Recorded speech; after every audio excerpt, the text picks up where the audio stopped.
Quest'anno l'Africa mi ha salvato la vita, lo ha detto il cardiochirurgo Giovanni Ruvolo, presidente dell'associazione Ollus a Cuore Aperto, tornato dalla Tanzania, dove da 14 anni insieme a un gruppo di volontari collabora a Ipogolo con la comunità cristiani nel mondo in diversi progetti di assistenza sanitaria e formazione per i più bisognosi. In Tanzania come associazione a cuore aperto per collaborare con la comunità cristiana del mondo qui a Dipogolo, vicino ad Iringa,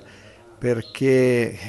crediamo fermamente che la sanità è un diritto per tutti, anche per i più poveri, per quelli che non possono arrivare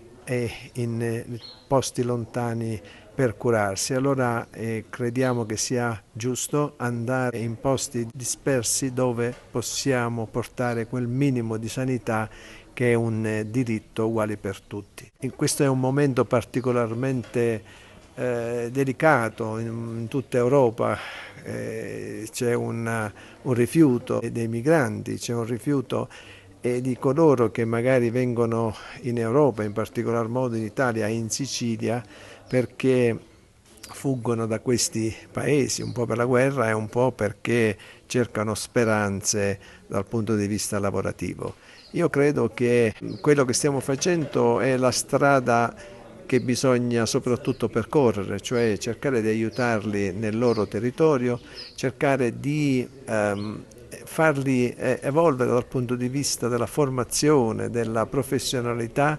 e noi vediamo che tutti quelli che abbiamo fatto studiare, medici, infermieri, tecnici di laboratorio, e non ci chiedono di venire in Italia, in Sicilia o in Europa, ci chiedono di continuare a lavorare qui, anzi addirittura ci chiedono sostegno per specializzarsi e diventare ancora più bravi perché vogliono contribuire alla crescita culturale, soprattutto nel campo della sanità di cui ci occupiamo, nel loro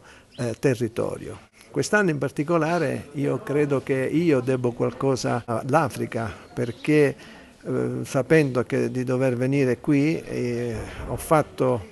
a settembre dei controlli cardiologici, io ero asintomatico, non avevo nessun sintomo, ma ho fatto dei controlli cardiologici e mi sono trovato le coronarie suboccluse e quindi ho messo 4 stent e grazie al fatto che io dovevo venire in Tanzania, quindi l'Africa credo questa volta mi abbia veramente salvato.